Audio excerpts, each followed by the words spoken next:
Hey y'all, this is the Streaming Demon. Welcome to my new podcast, Not Quite Canon, where I'll be reading and discussing all things fan fiction. So if you're into a bit of story time mixed with some terrible voice acting, you may have stumbled on the gold here. So sit back in your comfy chair, that ugly one that doesn't look comfy, but is specifically formed to fit your ass. Throw on the headphones, let's roll it. Freddy in Hell. Chapter 1, A Rude Awakening.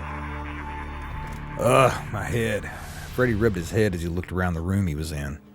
The last thing he remembered was getting his head cut off by that bitch Lori. The room was very dark. Freddy could barely see anything. He realized that his hat was off and felt around for it. He found it next to him and put it back on his head. Where the fuck am I, he thought. Freddy could feel the heat from the room. He recognized the heat from somewhere but couldn't remember where. Freddy got off the bed and felt around the room. He kept tripping over things on the floor that he couldn't see. Freddy became more and more irritated. This is all Jason's fault. All he had to do was kill a few teenagers so I could come back, but no. He had to go and steal my victims. That hockey puck had to ruin everything. When I get my hands on him... Freddy's eyes adjusted to the darkness. He could see the room better. Its color scheme consisted only of hot pink and black. Freddy, with a heart around it, was written in blood all over the room. Freddy recognized the room all too well. Oh, shh! An unseen force knocked Freddy to the ground. It was a succubus wearing only a black bikini and fishnets. She had hot pink hair and bright red eyes. "Welcome home, Freddy," she shouted. "Did you miss little old me?" "About as much as I miss my awkward teenage years," Freddy growled. "Oh, don't be like that. You love me." Freddy got up, throwing the succubus off of him. "Zora, I'm really not in the mood for this shit," he shouted.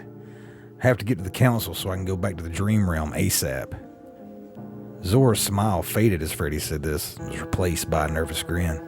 "About that," she said sheepishly.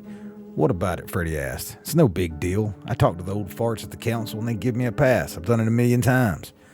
Let's just say hell is under new management." I am the way. Chapter 2, Cinebots Suck. Freddy and Zora walked through the hellish village toward the courthouse. The village was crawling with demons of all kinds, and screams at the dam filled the air. They were music to Freddy's ears. "So I'm guessing your plan with Jackson didn't end well," Zora teased. "His name was Jason." "No, it didn't," Freddy admitted. "But don't worry, I'll be back in the dream realm before you know it." "Aw, you can't stay a little while?" Zora grabbed Freddy's ungloved hand and put it on her breast. "We could have all sorts of fun." "Look, Zora, I've told you before, don't compete with my job. You'll never win." Freddy moved his hand from the succubi's chest, causing her to frown. The demonic duo entered the court and approached the judge's bench. "Hello, some service here, please," Freddy called. A being with an object resembling spokes on a bike sticking out of its head popped up. Gashes replaced its eyes and only a slit made up its mouth. It was dressed in black leather. "What the fuck is that thing?" Freddy asked Zora. "That thing is the new judge of hell. He's part of the new management I told you about. They call themselves Cinebots." "Looks like somebody took S&M too far," Freddy nudged Zora and winked. The succubus burst out laughing. Stop, I'm gonna pee." Freddy mentally patted himself on the back for that joke and stepped forward. "State your business," the Cinebot said. "Name's Freddy Krueger. I need an audience with the Dream Demons, so just give me the summons and I'll be on my way," Freddy said. "Denied, Dream Demon," the Cinebot shouted. "No soul shall leave hell." Freddy became furious. "Do you know who I am?" "Your legacy precedes you, Dream Demon, I can assure you of that. It means nothing to the Order of the Gash," the Cinebot said. "To us, you're just another damned soul waiting for harvest." "Why you?" Freddy leaped up and prepared to slash the Cinebot. "Freddy, no!" Zora shouted. Out of nowhere, 2 hooked chains ensnared Freddy's arms and retracted with such a force that they sent Freddy flying across the room. Zora flew to the Dream Demon's side. "That fetish fucker's got another thing coming if he thinks that—" "Freddy, stop!" Zora shouted. "It's no use. The Cinebots are 10 times stronger than you." Zora grabbed Freddy's arm and dragged him away from the court. "Just you wait, you BDSM bastard," Freddy shouted as he was dragged away. "I'll overpower you and turn you into mincemeat." Freddy continued to shout profanities as he and Zora left the courtroom. Chapter 3, Plan of Action. Freddy paced across the room back and forth while Zora laid on the bed, her feet swinging in the air. Damn it all, Freddy growled. How the fuck do I get back now? Maybe it won't be so bad, Zora suggested. After all, doesn't killing teens get tiresome after a while? You don't understand, Zora, Freddy cried out. Killing teens isn't just something I can shut off and on. It's like a drug. I need my fix. Now. All right, Zora relented, visibly annoyed. Just let me think for a moment. Zora racked her brain, trying to think of a way to help Freddy out of hell. Then it hit her. I got it. Why don't we use the Necronomicon? The Necronomicon? Freddy asked. Are you sure? That doesn't sound like such a good idea to me. Zora pouted. Why not? Let's just say my last encounter with the Deadites could have gone a little better. Well, then the only other option is to kill the lead Cinebot. And how am I supposed to do that, Freddy argued. I can't even kill one of those fuckers. Beats me. Freddy pondered for a bit. I know, he exclaimed a few minutes later. I'll just find another soul to help me take those Cinebots down. Another soul, Zora asked? Yeah, like Jason, but smarter. You know anybody like that? Zora cringed at those words and looked fearfully. You do know somebody, don't you? Zora remained silent. Come on, I'm dying here, Freddy pleaded. Zora sighed in defeat. Fine, but don't say I didn't warn you. Freddy and Zora had been traveling for what seemed like hours. Their journey took them to a strange building that looked like a prison. They went inside, walked down the hallway, cells making up the walls. It's freaking freezing in here, Freddy complained. Haven't these people ever heard of a heater? Shush, we're here. Zora and Freddy made it to the end of the hallway and were standing before a dark, musty cell. So this is where he is, Freddy asked. Yes, this is where they keep the darkest soul in hell, one even more darker than yours. Freddy suddenly felt nervous. This is where they keep the shape. Chapter 4, Boogeyman versus Boogeyman. Well, Freddy approached the cell. His confidence returned. Let's get this party started. He jimmied the lock with his blade and unlocked the door before pulling it open. As he looked around the room, he saw what looked to be a man who was taller than him but shorter than Jason. He wore a blue mechanic suit, appeared to be wearing a mask of some sort, but given that his back was to Freddy, the Dream Demon couldn't verify. Not that he cared. Hey, jack off, he called out. I got a proposition for you. Zora, making sure to stay a good distance away from the cell, still felt shivers down her spine. Hello? Freddy called out again. Are you listening? At last the man stood up, turned around and began approaching. Now Freddy could easily see the blank, expressionless mask that covered the man's face. It vaguely reminded him of Jason's hockey mask. Before long, the man was standing right in front of Freddy, breathing heavily. Listen up, shit for brains, Freddy sneered. I'm going to overthrow the Cinebot bastards that took over this dump. You're going to help me. Ben said nothing. He just kept breathing. Of course, the only payment I can offer is that we'll both be free to return to Earth and do what we do best, Freddy grinned. So what do you say? The man still said nothing. Freddy, starting to get impatient, poked the man with his blade. Lights are off, so I guess nobody's home, he remarked. Then it happened. The man grabbed Freddy by the throat with one hand, lifted him off his feet. With the other hand, he took out a kitchen knife and slammed it into Freddy's stomach. Freddy! Zora cried. Shape launched Freddy through the air and he landed near the terrified succubus. The Shape stayed still, watching the Dream Demon lay still on the floor. He had been in hell long enough to know that people don't stay dead here. And sure enough, Freddy slowly got back on his feet, ripping the knife out of his abdomen and tossing it aside. To the Shape's surprise, Freddy ran his fingers through the wound, stared him straight into the eyes, and smiled as he licked the blood off his blades. Now we're getting somewhere. Freddy stretched out his arm and wrapped it around the Shape, pulling him forward like a lasso. When he was close enough, Freddy landed a punch with his ungloved hand, slamming the Shape into the ground. Freddy unwrapped his arm as he looked down at the steel Shape. Had enough, he taunted. The Shape grabbed his ankle, pulled, causing Freddy to fall. Shape got back up, grabbed the knife from the floor, preparing to stab Freddy to the face. As he lunged it forward, Freddy caught it between his blades, and it became a struggle for the two slashers. Zora could only watch helplessly as the two killers fought. I have to think of something. Come on, think! Zora cautiously approached the two struggling and tried her best to sound confident. Mr. Myers? She spoke. What Freddy was trying to say was that he knows what it's like to be trapped in hell and unable to kill people. And Freddy thinks that with your help, you can both escape, so you can keep killing. Zora tried to dial up the charm with her last word. When she saw the two killers look at her with condescending glares, she lowered her head. Her pride crumbled. Just so you know. Freddy and Michael then looked at each other once more. What do you think, Juggalo? Freddy asked again. Will you help us? After what seemed like an eternity, Michael got off Freddy and the Dream Demon got back on his feet once more. Zora! Freddy barked, startling the succubus. What did you say this guy's name was? Michael Myers, Zora answered. Freddy grinned and offered his unbladed hand for Michael to shake. Well, Michael, he greeted. It's a pleasure to meet you. Instead of taking Freddy's hand, Michael turned his face down toward the black hallway next to him. He lifted his hand and pointed. What are you doing? Freddy asked. He and Zora looked down the hallway as well. Once his eyes adjusted to the darkness, Freddy could make out several cells like Michael's. This caused a smile to form on Freddy's face. Just what the doctor ordered.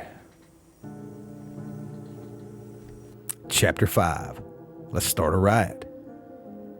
The two Cinebots were marching along the highway. The engineers decided that half of the souls deserved to join our ranks while the other half were to be experimented on, one of them stated. As is his will, the second Cinebot agreed. Suddenly they heard a strange sound in the darkness before them.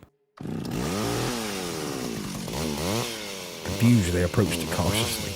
What was that sound? One of them asked. I do not know, but it sounded like an earthly chainsaw. No sooner had the second Cinebot finished his sentence that the aforementioned chainsaw impelled him at high speed, tearing up his vital organs in the process. The culprit?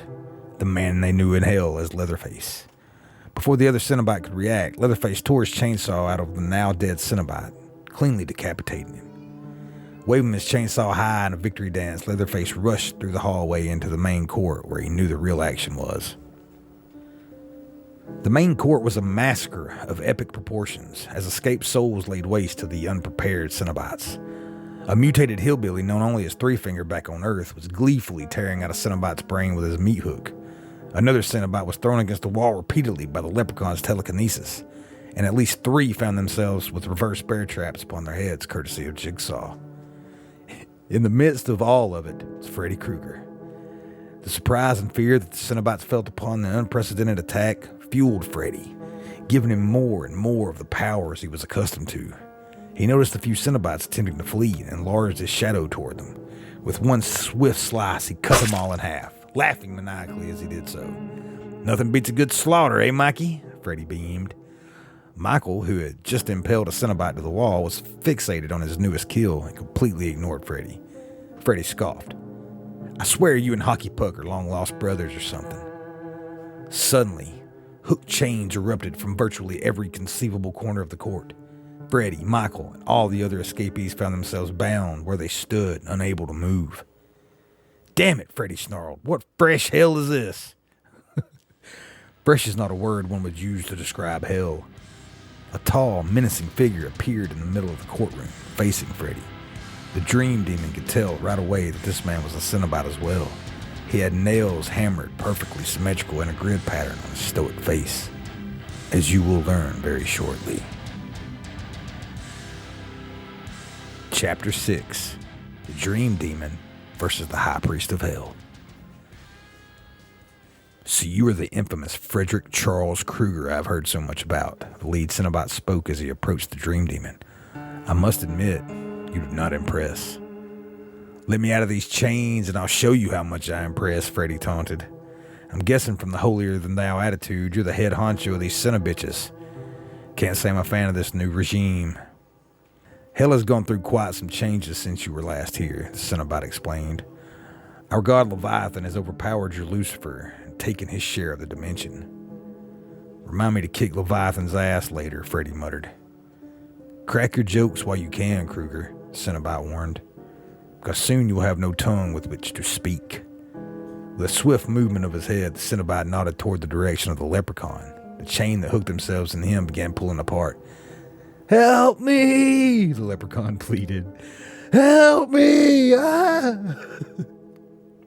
Within seconds, the fairy was torn to pieces. Freddy snarled at the sight, knowing he was next.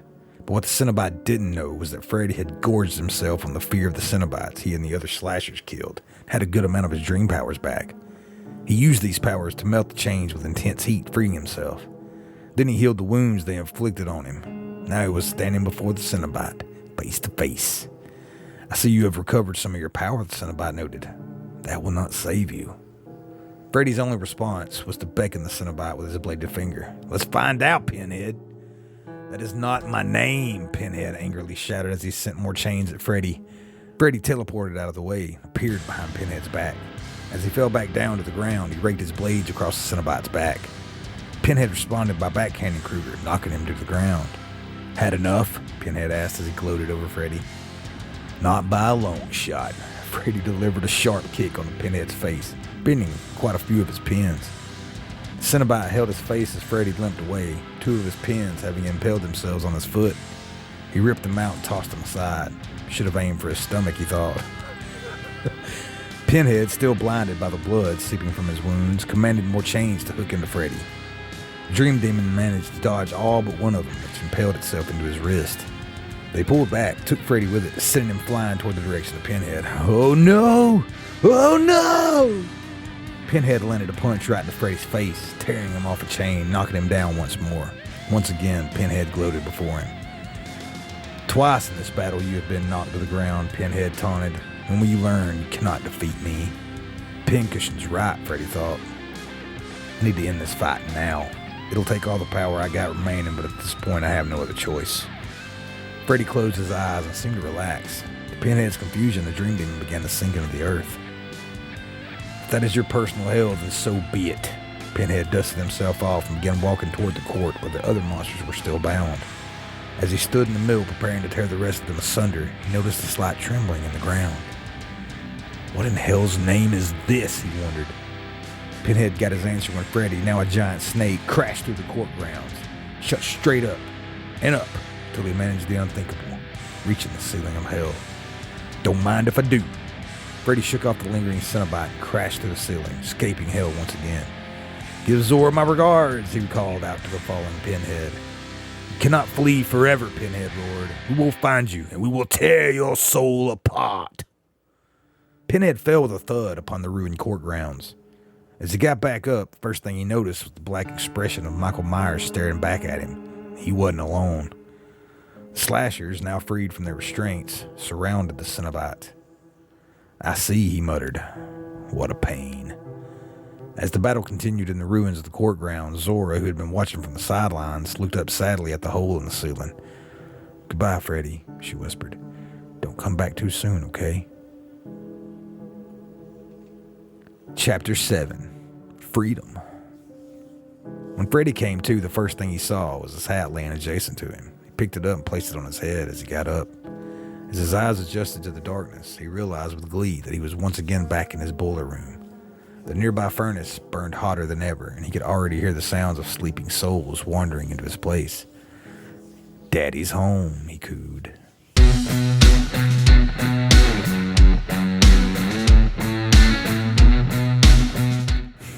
So that's Freddy in Hell by Bloody Simpson Chibi. I hope I said that right. I dig the shit out of this one. I thought this one was fun. That's pretty much what this whole podcast is going to be about, fun. I'm not going to be reviewing these or anything like that because, I mean, who gives a shit what my opinion is on it? But it's this one was fun, man. We're gonna do plenty more.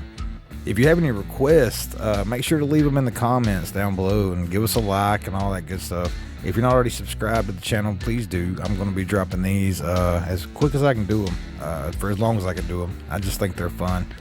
Just trying to get my toes wet in this whole podcasting deal because I got several other ones I want to try to do too. So, but thanks again, y'all. This has been my very first episode of Not Quite Canon.